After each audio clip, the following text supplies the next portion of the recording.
Audiencia de M24, tengan ustedes muy buenos días. Un sábado más compartiendo con ustedes, hablando de la seguridad social y el BPS. Como es habitual, nos acompaña nuestro compañero Gabriel Regalado, a quien ya le dejamos para que nos salude a esta audiencia.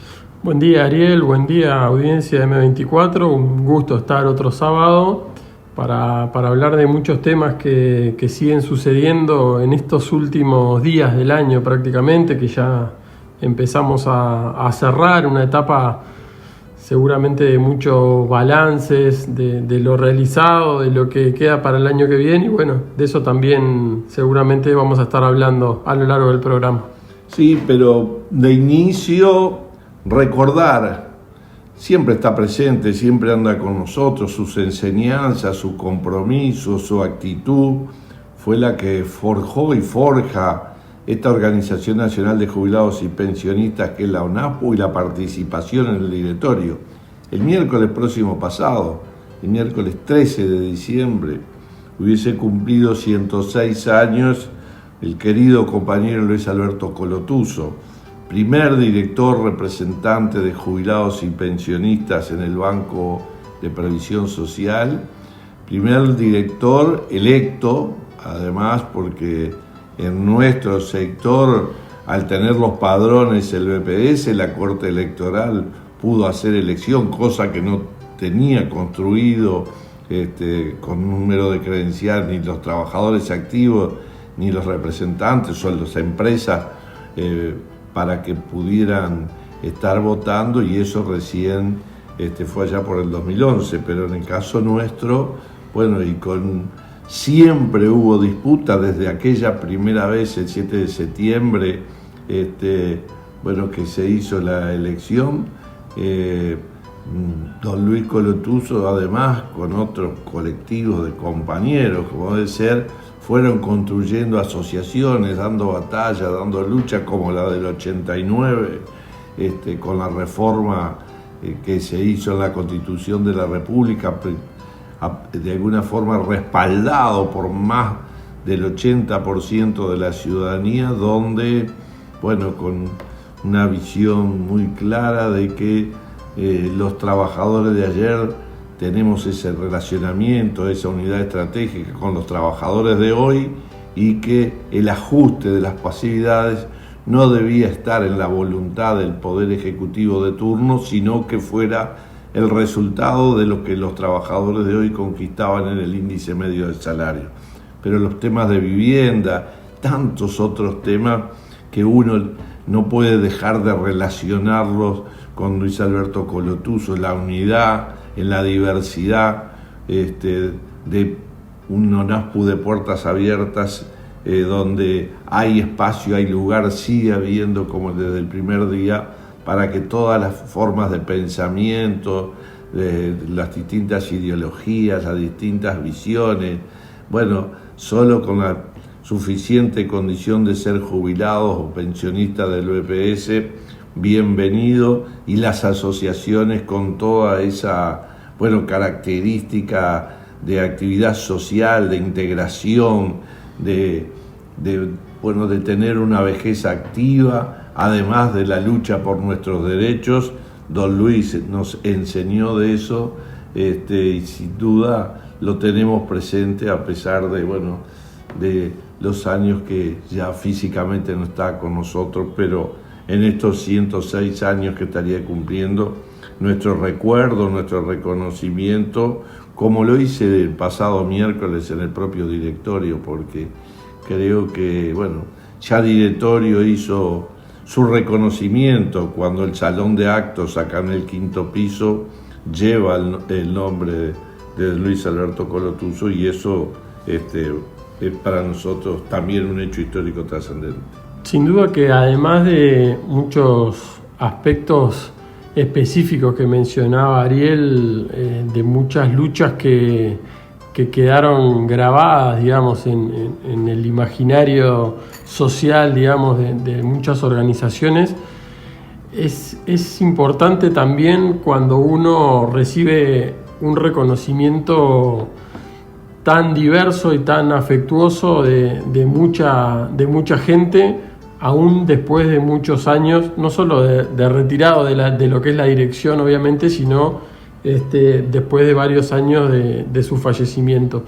Y creo que es bien significativo comentar que el miércoles, el día que se cumplen los 106 años desde su nacimiento, el equipo de la representación envió una comunicación por WhatsApp, como siempre se envía a nuestros contactos recordando de la fecha, y son bien numerosos las respuestas de las personas comentando diversos aspectos, desde el reconocimiento de las cuestiones como las que mencionaba Ariel, de la importancia de la lucha en el plebiscito del 89, o también su posicionamiento contrario al régimen de AFAP privado como el que tenemos, pero también otros aspectos más pequeños. Hay gente que mencionaba recuerdos de los programas de radio, por ejemplo, que tenía, y de escucharlos ellos, o de escucharlo quizás a través de un abuelo o de un padre que lo escuchaba. Me parece que realmente dan muestra de una persona que dejó una huella en una generación, en aspectos muy concretos, como decía Ariel, en el forjamiento, digamos, de la creación de la UNASPU, y también en muchos otros elementos más intangibles que tienen que ver con, bueno, ese compromiso, esa voluntad de trabajar por los jubilados y pensionistas, y que sigue acompañando a muchísima gente hasta el día de hoy. Sí, bueno, eso también es la posibilidad que nos da el 099-215-270, que es ese WhatsApp que puede mandarnos un mensaje escrito o un mensaje oral para comunicarse con nosotros. Nosotros, de aceptar esa persona, le mandamos comunicaciones periódicas, como hoy mandamos información de lo que ha pasado en la semana, o como fue el miércoles pasado, esa plaquita con la foto de Don Luis y el recuerdo de sus 106 años, y la gente nos replica de alguna forma con un comentario, o pueden surgir dudas, preguntas de otros temas que tengan que ver con la seguridad social, y con mucho gusto de alguna forma la estaremos respondiendo de nuestra secretaría.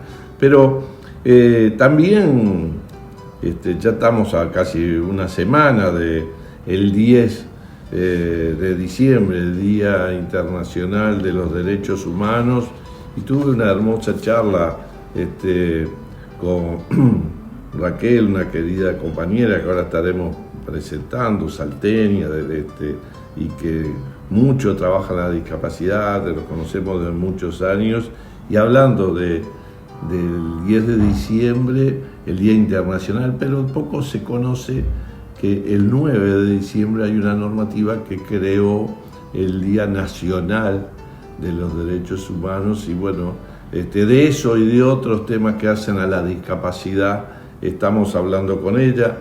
Fue una conversación muy rica, breve por todo lo que queríamos conversar, pero bastante larga para lo que es habitual, y por eso ya dejamos en esta grabación ese diálogo, para después, terminado el mismo, ya no vamos directamente a la pausa para volver con ella con más temas de la seguridad social y el BPS. Bueno, estamos en contacto ahora con una querida amiga, militante de los temas de la discapacidad y el derecho de la gente, Raquel González Barnech, que es, una hija mía de muchísimos años, directora académica del Instituto para Niños con Espectro Autista, y que siempre tenemos muchos temas para hablar cuando nos encontramos, que tienen que ver con la discapacidad, con el derecho de la gente, el tratar de igualar derechos, y hay además, si bien el 10 de diciembre fue el Día Internacional de los Derechos Humanos, esto reconocido por las Naciones Unidas, y bueno, y estamos a 75 años de aquella Declaración Universal de los Derechos Humanos, pero también Uruguay tiene antecedentes y normas, algunas de ellas que nacieron por allá por Salto, como una iniciativa y que después se transformó en una ley y que en esta época no es muy reconocida o a veces pasa más desapercibido, como el 9 de diciembre, el Día Nacional de las Personas con Discapacidad. Por eso es un gusto conversar contigo. Sé que tenemos muchos temas para compartir, pero bueno, además de saludar, reconocer que allí el instituto donde tú eres ahí la directora académica también ha tenido un reconocimiento a nivel internacional, y de eso y de otras cosas queremos que nos compartas esta mañana en Caminantes. Muchas gracias. ¿Qué tal, Ariel? Sí, muchos temas, y sobre todo en el área de la discapacidad, como lo planteás, y derechos humanos, sí. Hay tanto camino recorrido, ¿no? Hubiéramos querido que fuera más fructífero en realidad, pero bueno, es como es la vida. Y sí, tú mencionabas se llama centro educativo, ¿no? No hay instituto, para ser exactos, el centro educativo para niños autistas. Sí, nos empezamos a conocer en 1989, empezó a reunirse las familias y bueno, y organizamos ese centro educativo. Pero antes de eso, en 1900, bueno, por ahí, justamente por esa época, yo vivía en Salto en esos años, y formamos ASINSA, la Asociación de Personas con Discapacidad de Salto, que en realidad Asociación de Personas Impedidas, porque antes se decía impedidas, ¿no? Y bueno, y sí, propusimos al Parlamento, desde ASINSA, que hubiera un Día Nacional para las personas con discapacidad. No fue un invento uruguayo, porque otros países, no todos, algunos países tienen días nacionales. En esa época Naciones Unidas todavía no había aprobado el Día Internacional de las Personas con Discapacidad, porque lo aprueba en 1992. Y bueno, esto era antes, pero ya sentíamos la necesidad de promover por lo menos un día para que las personas de la sociedad reflexionaran sobre la situación de las personas con discapacidad, porque realmente es una situación muy grave, no se ve así, no se capta incluso aún de esta manera, pero fíjate, Ariel, que la Declaración de los Derechos Humanos que tú mencionabas, que aprueba Naciones Unidas en 1948, después de la guerra, se reúnen los países para que no haya más guerra y se reconozcan todos los seres humanos como iguales, justamente plantea esto, ¿no? Todos los seres humanos nacen libres e iguales, en dignidad y derechos. Y si es el primer artículo, y uno podría decir, sí, claro, es una declaración. Ellos querían que esto se difundiera, se concienciara en todo el mundo, y bueno, unos pocos países, 8 países lo redactaron, 48 lo apoyaron, pero otros se abstuvieron, ¿no? Como Sudáfrica, Rusia, Arabia Saudita, Irán, y el Vaticano, que nunca la adoptó, ¿no?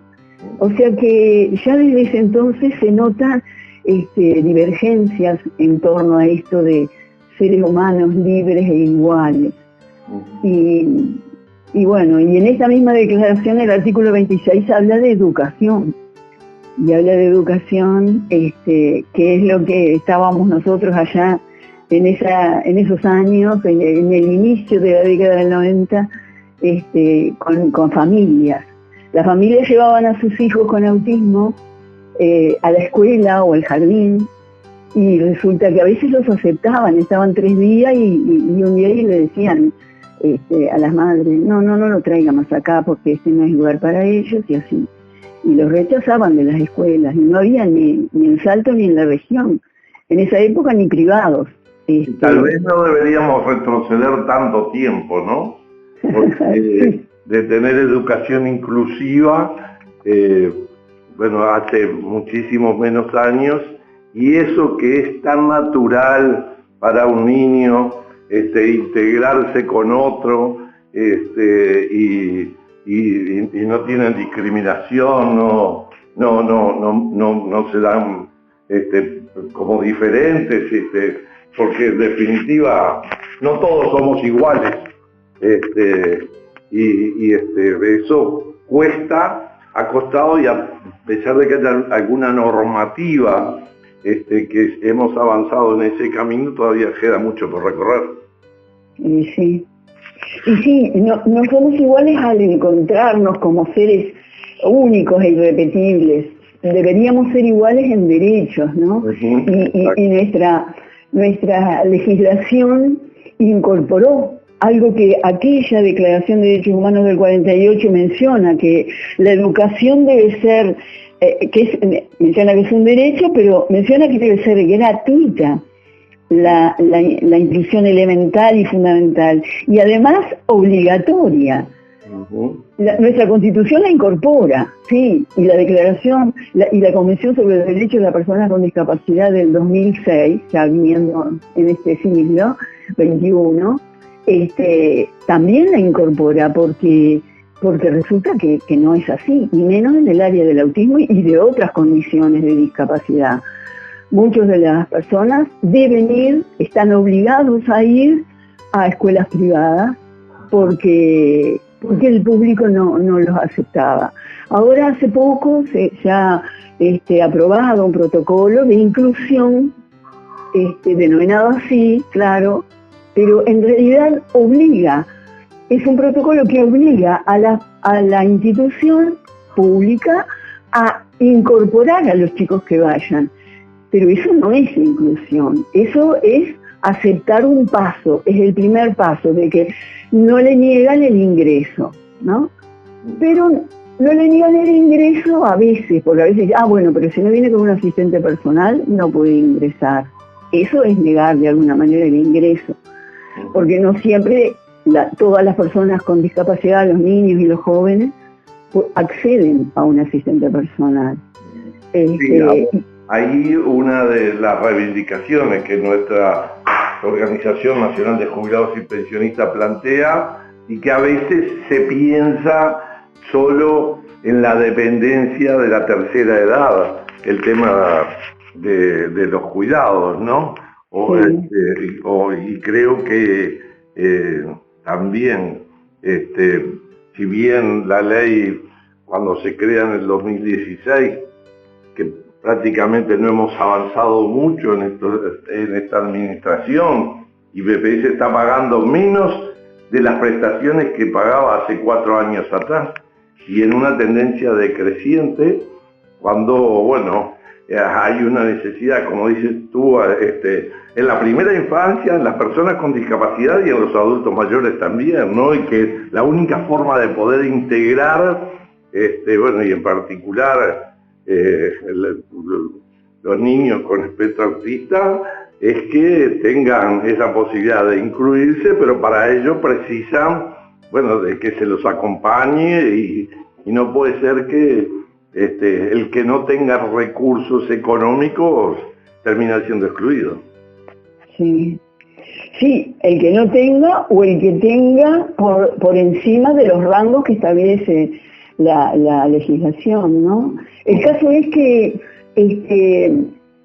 para que la persona que requiere asistencia pueda participar en la comunidad, requiere la asistencia personal, y eso es una obligación del Estado. Bueno, en Uruguay y en muchos países es ley, porque se ratificó la Convención sobre los Derechos de las Personas con Discapacidad, y entonces es ley, o sea que nos obliga a cada institución y a quienes toman las decisiones en principio en cada periodo gubernamental a acceder a eso, ¿no? Pero no, se dice, bueno, vamos a ver.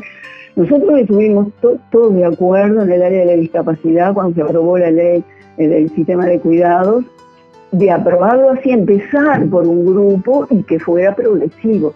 El asunto es que han pasado ya desde 2015 a la fecha y una cantidad de años y no ha sido, como tú lo mencionabas, no ha sido progresivo, no se ha ido incrementando el número de prestaciones para las personas en el área de la asistencia personal o de cuidado, que son dos asuntos diferentes, ¿verdad? Y las personas adultas, quedan limitadas y relegadas y segregadas de la vida social y política y demás, porque si requieren una asistencia, ¿no? Entonces, es muy grave la situación. Pero bueno, a ver, yo te pido los pocos minutos que nos quedan, lamentablemente a veces es tanto lo que hay que hablar y por supuesto tendremos más contacto que solo este primero que tenemos en el día de hoy acá en Caminante Radio, que nos cuente de ese reconocimiento que tuvieron, un reconocimiento internacional y que vale la pena porque muestra en definitiva cómo a veces lo que no tiene trascendencia en los medios, de lo que se desconoce, pero qué virtudes y cuánto hace por el tema en particular de la discapacidad. Sí, es cierto, eso ha sido, estamos contentísimos todos, la comunidad educativa, ¿no? Los docentes, las familias y muchos de los chicos que también comprenden qué es esto de alguna manera. Y claro, la delegación Uruguay de la Unión Europea organizó un premio 2023 de derechos humanos, justo en el marco de los 75 años de la Declaración de Derechos Humanos.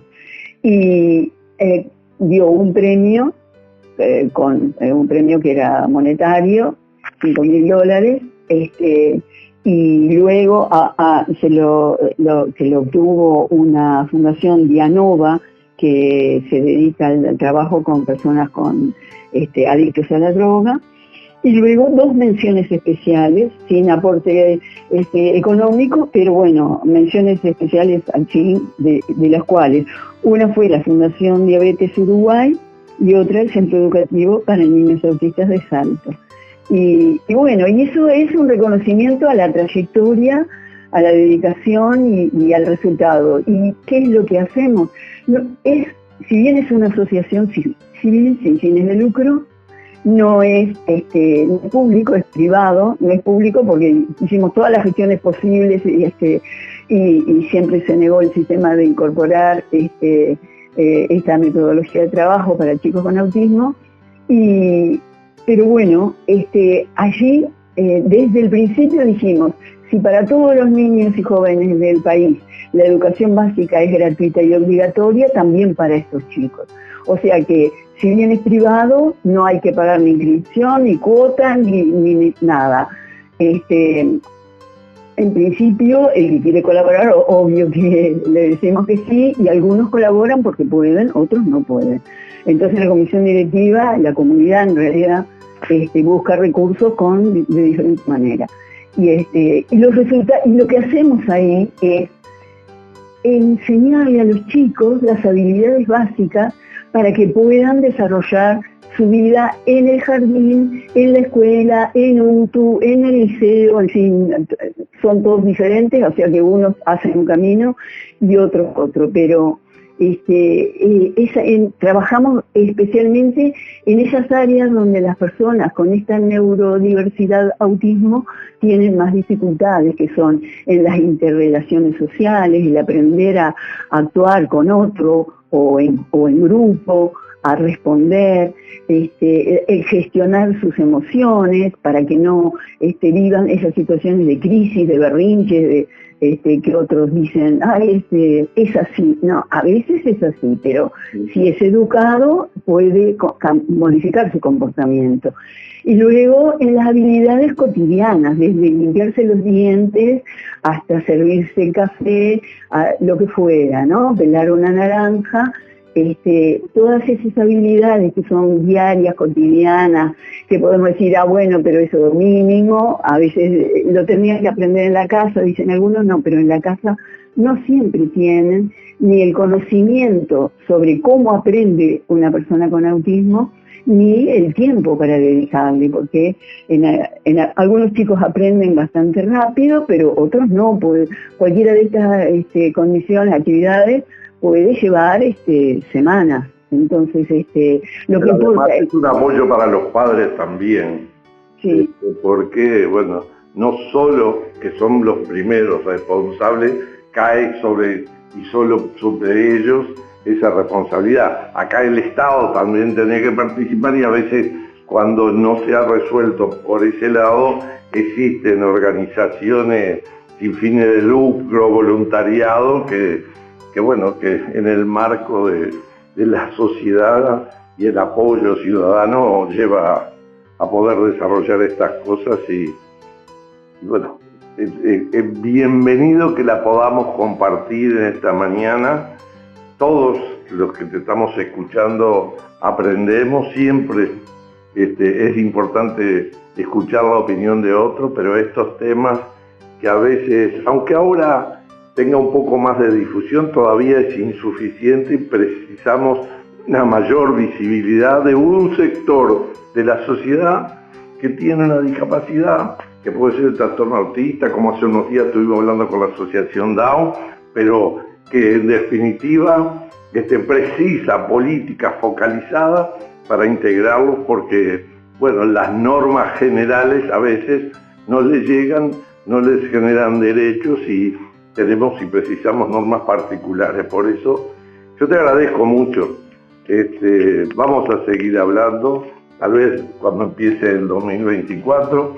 Es un año, el próximo, como estamos en año electoral, no puede haber reformas, pero como ya lo hemos hecho en otros tiempos, ya van casi 2 décadas, cuando elaborábamos propuestas para mejorar las condiciones de las personas con discapacidad, igual estaremos invitando a vos y a otras personas que trabajan sobre esto específicamente, porque necesita Uruguay una reforma integral del sistema de seguridad social con políticas específicas focalizadas en los temas de discapacidad, porque la reforma que se hizo este año no incluyó las rigideces que se tienen muchas veces para acceder al derecho en lo que hace a materia de seguridad social.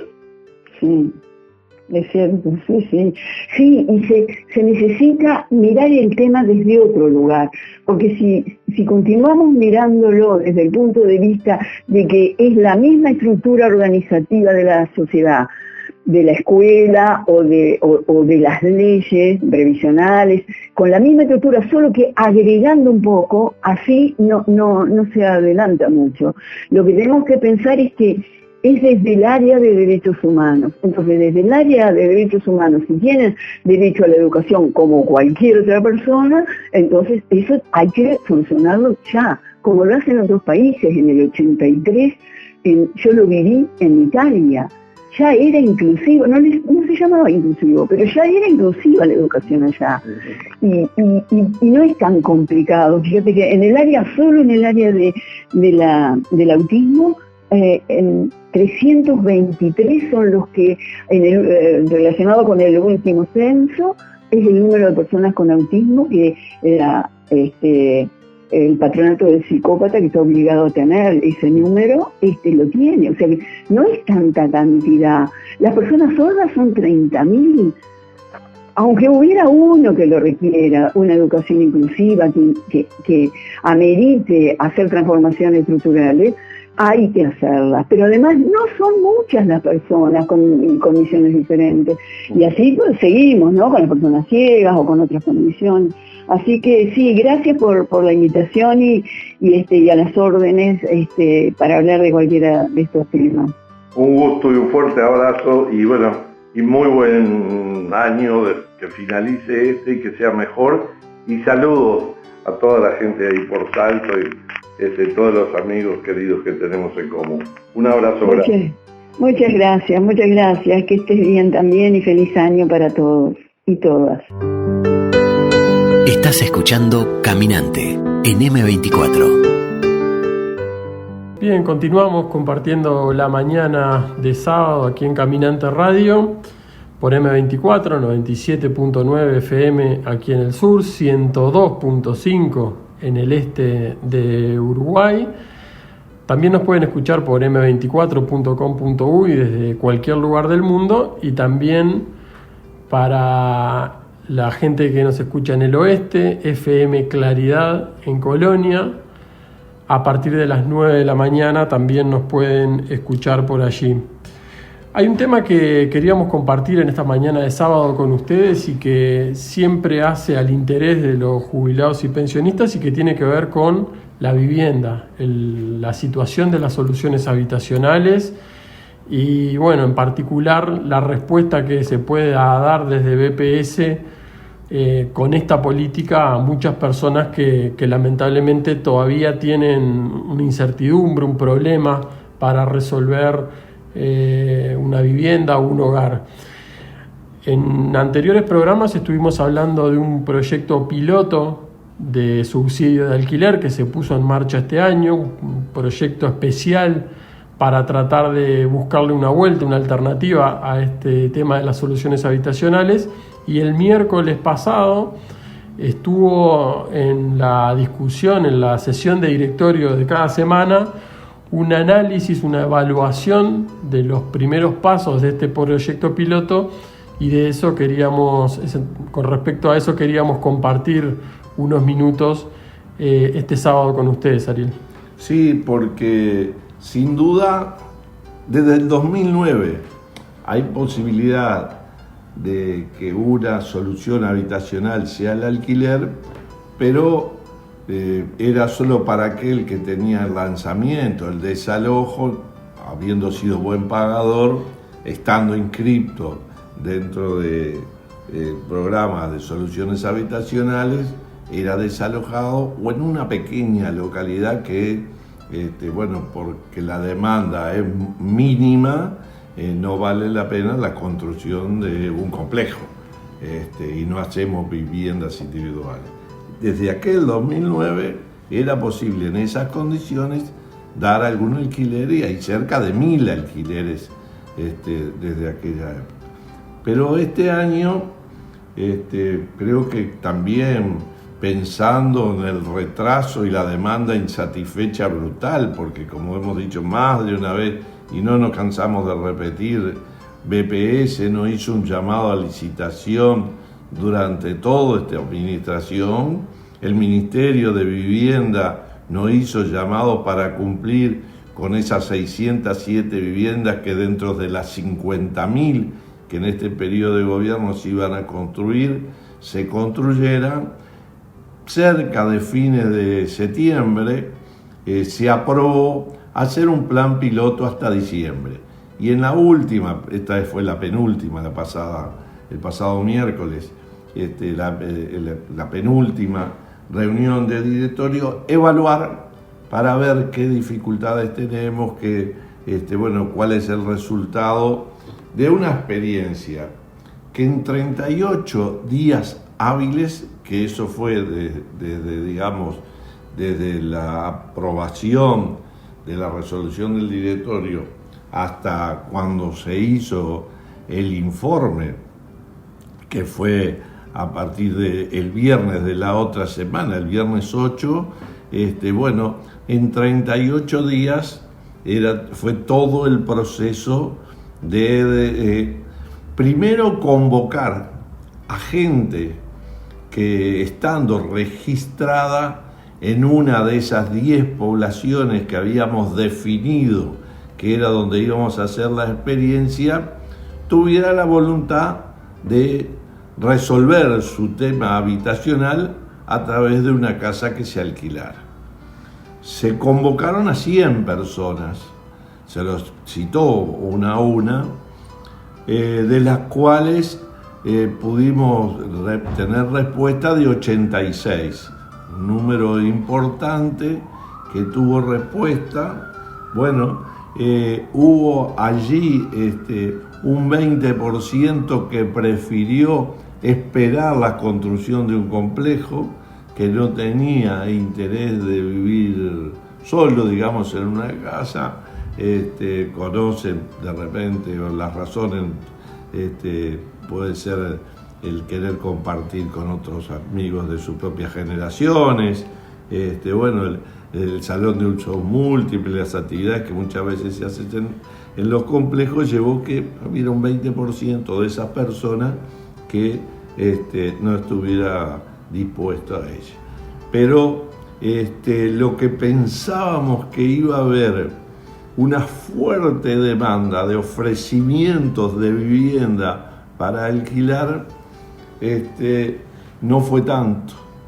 Y hoy podemos decir que en estos 2 meses hay en proceso 36, de las cuales ya se adjudicaron 14. Es decir, ya hay resueltas, ocupadas, digamos, después de ese proceso. Y lo que nos ha faltado en algunas de estas localidades, tal vez por un tema de difusión nuestra, de darles garantías a quien tiene una propiedad que quiere poner en alquiler, que tiene todas las certezas, toda la garantía, porque es a través de la Contaduría General de la Nación, que regularmente, independiente de que cobre o no cobre, la Contaduría regularmente, por ser el garante, vuelca al titular de la vivienda eso. En esas localidades también evaluábamos que hicimos a veces más difusión de que era un derecho que iban a tener jubilados que estaban dentro del registro y baremados, es decir, ya está calificado, que hacia los propietarios que podrían ofrecer esa vivienda, que es una de las cosas que para el próximo año, porque además de la evaluación, resolvimos que el próximo año, cuando iniciemos de vuelta las actividades después del receso que en enero tendrá el directorio, después de eso ya no será un plan piloto, ya será un programa de alquileres dentro de las soluciones habitacionales para todo el país. Por lo tanto, los jubilados, pensionistas que cobran con esa, que cubran las condiciones, estar inscritos y demás, pueden, o ellos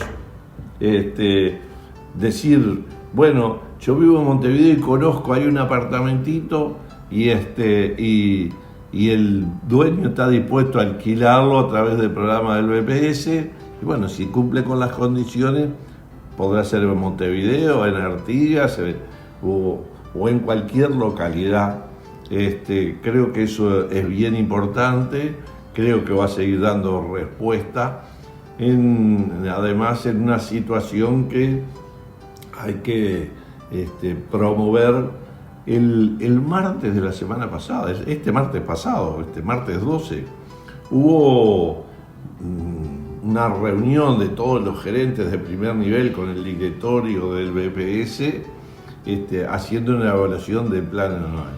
Y prestaciones sociales, que hablaba del programa de vivienda, en octubre recién logramos aprobar una licitación para las reparaciones de vivienda, y esperemos que también por febrero, por marzo, ya haya un número interesante de viviendas que se han puesto a punto, viviendas que fueron construidas hace 15 años, que ahora, bueno, por no ser autoválido o porque falleció el titular, esa vivienda nos quedó vacía.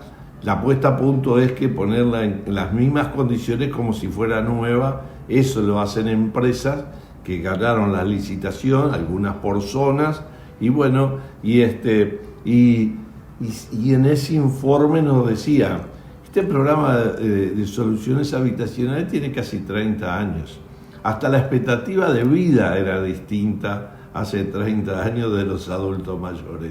Hoy tenemos gente de 90 años, ocupando con todo el derecho en determinados complejos, y por lo tanto capaz que la respuesta hay que ir cambiándola, analizándola. Este es un tema que el año que viene estaremos conversando y ver si es solo la construcción de viviendas o hay otras soluciones habitacionales. Pero creo que lo más importante es que una prueba hecha que dio resultado se pasa a ser un programa a partir del año que viene y en todo el país. Por lo tanto, esperamos que esa demanda insatisfecha se acorte y que haya más gente que, teniendo derecho a vivienda, pueda usufructuarla, porque, bueno, los tiempos de los adultos mayores no son los mismos, ¿no? Con la característica de que tienen que estar inscriptos en el programa de vivienda y haber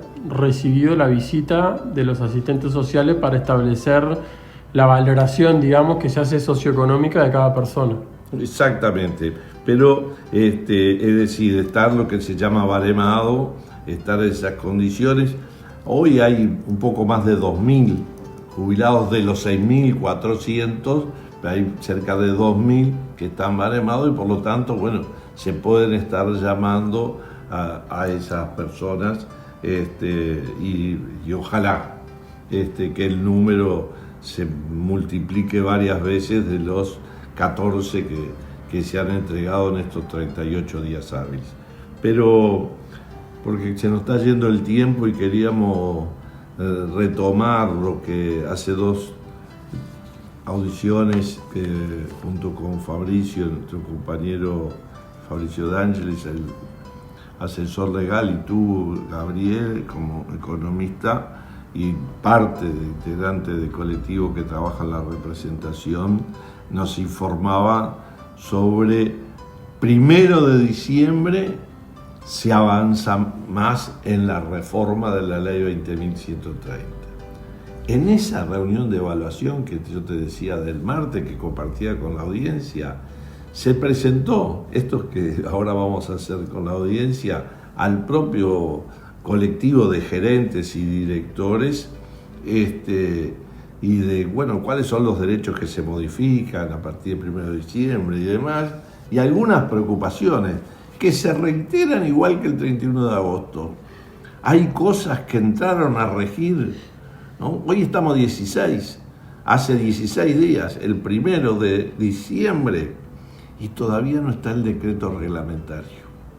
Entonces, sin duda muestra, bueno, acá no es responsabilidad de BPS, es responsabilidad del Poder Ejecutivo, el Ministerio de Trabajo y el Ministerio de Economía y la propia Presidencia de la República, que algunos dicen que están para la firma, pero la aplicación de ese artículo de la ley condicionado a lo que diga el decreto reglamentario, y al no conocerlo nos genera dificultades en los cambios que debe hacer para que convivan gente que sigue teniendo derecho por la ley jubilatoria o pensionaria anterior y un colectivo que empieza a tener derecho no por la ley 16.713, sino por la 20.130.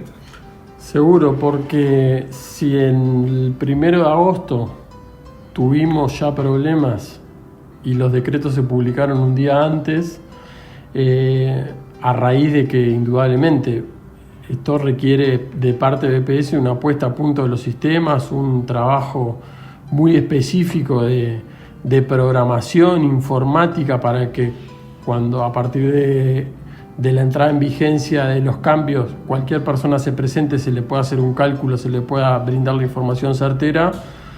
Esto no se hace de un día para el otro. Bueno, mucho más complicado es cuando todavía quedan algunos aspectos por resolver ya entrando en vigencia y no se tiene una confirmación por la vía de los decretos. Esto indudablemente afecta la comunicación que es necesario tener, porque en todo proceso de reforma un pilar es la comunicación y que la gente no solo sepa, sino que entienda cuáles son los cambios y en qué los afecta.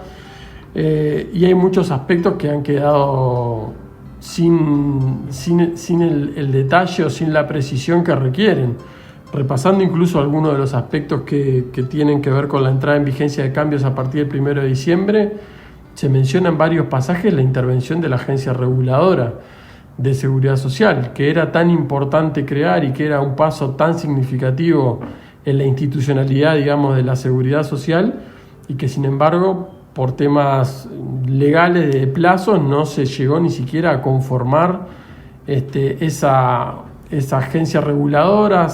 Las potestades que tenía un poco se le trasladaron al Ministerio de Trabajo a partir de la última rendición de cuentas. Pero bueno, son muchos los aspectos que siguen generando incertidumbres con respecto a la entrada de una ley que está corriendo y que está vigente. El pasado martes yo hacía la consulta en esa reunión gerencial, a ver qué información tenían los servicios, que son los que trabajan y los que tienen contacto con el Poder Ejecutivo, ¿no? Los gerentes, los que están en la línea de actuación del banco a diario. Porque esta ley 20.130 creó un beneficio para quienes tienen síndrome de Down, que a los 45 años, teniendo 15 de actividad, bueno, puedan recibir una prestación. Que algunos dicen es como la jubilación, pero no es exactamente eso. En otro momento podemos hablar de ello. Y la ley dice, y síndromes similares al síndrome de Down. Bueno, ¿cuáles son los síndromes similares? Eso lo tiene que definir un decreto, ¿ah? Y ahí, tienen no solo los componentes jurídicos, sino también lo que tiene que ver desde el punto de vista de la salud, el área nuestra de la salud, el análisis, cómo se define esa patología. Entonces, eso, que ya lleva 16 días que entró a regir el derecho de un universo que todavía no está bien claro, bien definido. Sin duda, esto es un ejemplo de las dificultades que se tienen a la hora de legislar, no digo a la carrera, porque estuvieron bastante tiempo, pero una legislación que fue no producto de un diálogo, de un análisis profundo, de una visión integral de lo que es la seguridad social, y si no tomando algún tema, esto lo vamos a cambiar, y después es como si fuera un elefante en un bazar. Cuando uno se mueve una cosa, le pega a la otra, y cuando vio que le pegó a la otra, se corrió para el otro lado y le pegó a la segunda. Exacto, y con la dificultad de que, como mencionábamos, en tanto la norma está en vigencia, una persona que se presente a solicitar un beneficio, hay que otorgárselo, y eso puede llevar a que BPS necesite hacer interpretaciones sobre la norma que quizás no debería hacer si los decretos estuvieran claros y se fueran publicados de manera oportuna. Pero para hoy habíamos traído un ejemplo de un cambio que también entra a regir a partir del 1 de diciembre.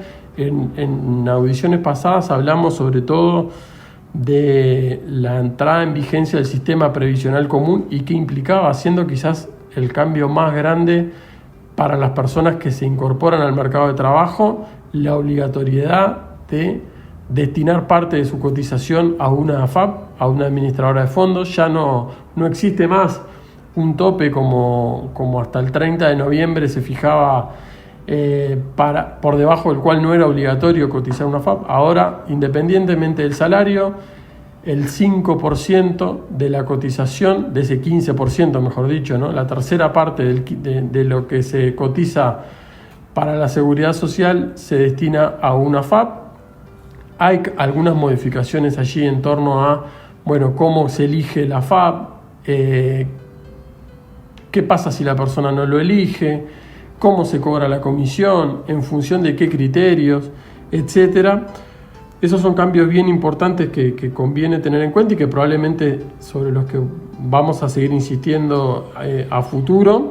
Pero hoy queríamos hablar de... A ver, cualquier persona que empiece a trabajar en una actividad amparada por otro instituto al que hace 20 años que yo estoy trabajando. Por ejemplo, fui empleado bancario y me jubilé de bancario y ahora empiezo a trabajar por primera vez en una actividad amparada por el BPS. Por lo tanto, como es la primera actividad, voy a aportar desde el primer peso y voy a tener una cuenta de ahorro individual. Exactamente. En general, lo mencionábamos que quizás para simplificar uno habla de las personas que se incorporan al mercado de trabajo, que tienen una primera actividad, pero en realidad más específicamente es quienes tienen una primera actividad en una afiliación específica.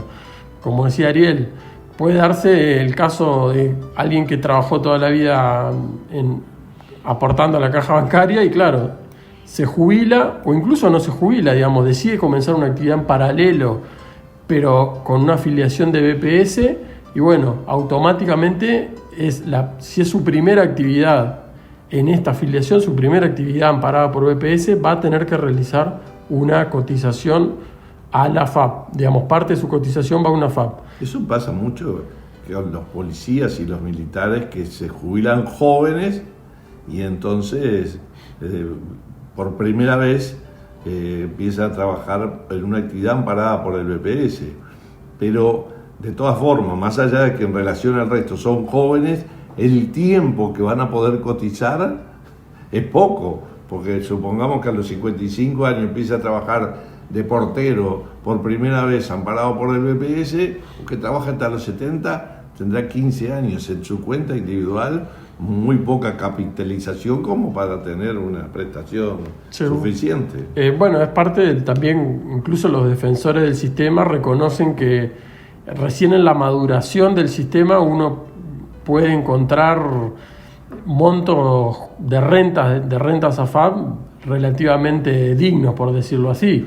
Ya no estamos hablando, y cuando hablo de maduración hablo de no solo muchos años de aportación, sino que continuos, porque también las intermitencias hacen que uno deje de cotizar y bueno, esa cuenta de ahorro individual no se incremente.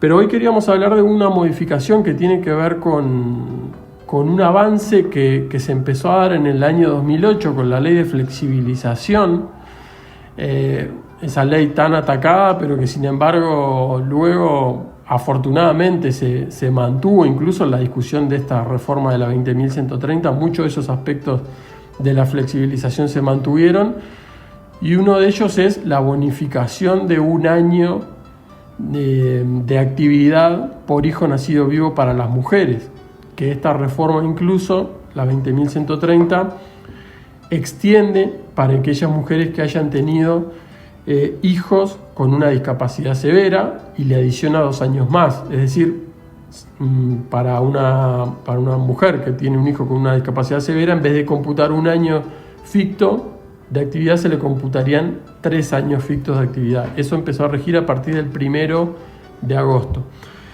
¿Qué otro cambio entra en vigencia a partir del 1 de diciembre? Un cambio que permite a la hora de hacer el cálculo del sueldo básico jubilatorio, ¿sí?, que es lo que va a determinar, dicho de forma más simplificada, el monto que va a cobrar una persona, ¿sí?, de jubilación. Bueno, ¿qué se va a poder hacer? Las mujeres van a poder quitar. Recuerden que uno de los cambios que tiene esta reforma es que se van a tomar los 20 mejores años de cotizaciones.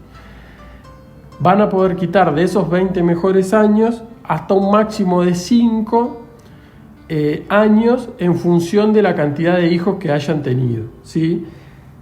Por cada hijo nacido vivo, una mujer puede decir, bueno, hay 2 años de mi actividad que quiero que no se tengan en cuenta para mi cálculo jubilatorio. Lo de menos contribución, digamos, lo que me tiran para abajo el promedio. Exacto. ¿Esto por qué? Bueno, porque está constatado que muchas mujeres lo que sucede es que o cambian de empleo, o disminuyen la carga horaria, y que probablemente esa modificación en las cotizaciones, ¿sí?, inmediatamente antes de tener a un hijo o en el periodo posterior, influyen negativamente, como decía Ariel, te tiran un poco para abajo ese promedio. Entonces, ¿qué se va a poder hacer? Se va a poder decir, bueno, por hijo se pueden eliminar o no considerar, no eliminar porque se mantienen, es no considerar 2 años de actividad siempre y cuando me perjudique o la perjudique a la mujer en el cálculo de su jubilación. Si no la perjudica, no es obligatorio que por cada hijo no se computen estos 2 años de actividad, que no son 2 años cualquiera que yo puedo elegir de toda mi historia.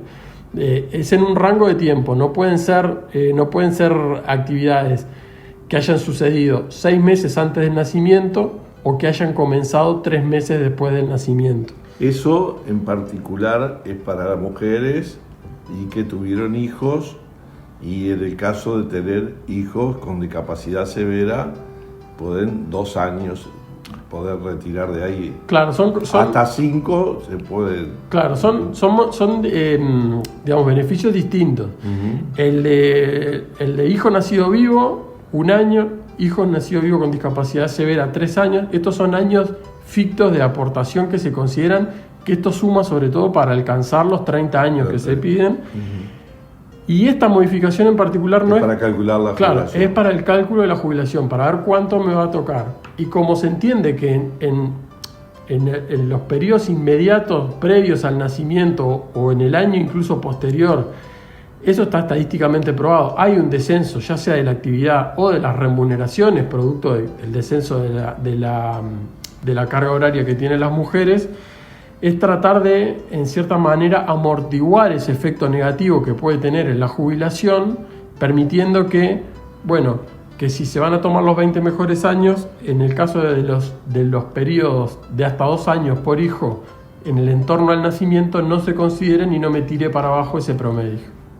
Esto es una de las cosas buenas, podemos decir, que tiene la ley, porque tiene un corte de género, reconociendo que la vida laboral a partir de la tenencia de hijos, en general a las mujeres se complica, existe más informalidad, a veces reducción de horario, de jornadas y más complejidad para llegar. Y como ya se había hecho en los diálogos de que se le reconocía por cada hijo nacido vivo 1 año y podía reconocer hasta 5 años, esto es un pasito más, que bienvenido sea. Pero como nos pasa todos los sábados, estamos llegando al final de nuestro programa.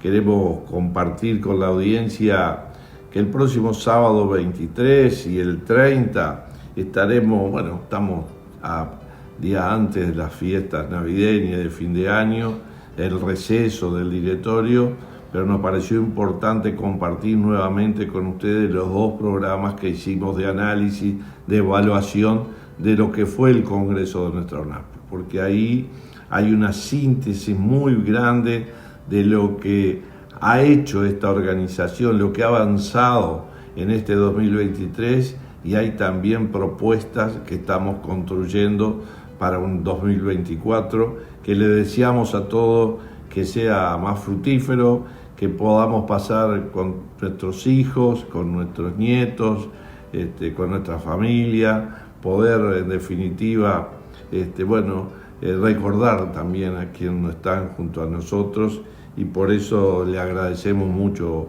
este contacto, y en particular a quien nos acompaña desde los controles sábado a sábado, a Beto Ruiz, y será un gusto recontarnos el primer sábado de enero.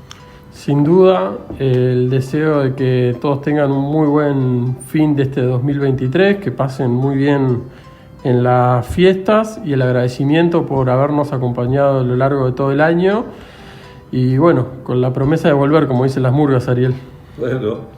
Buena fiesta para todos.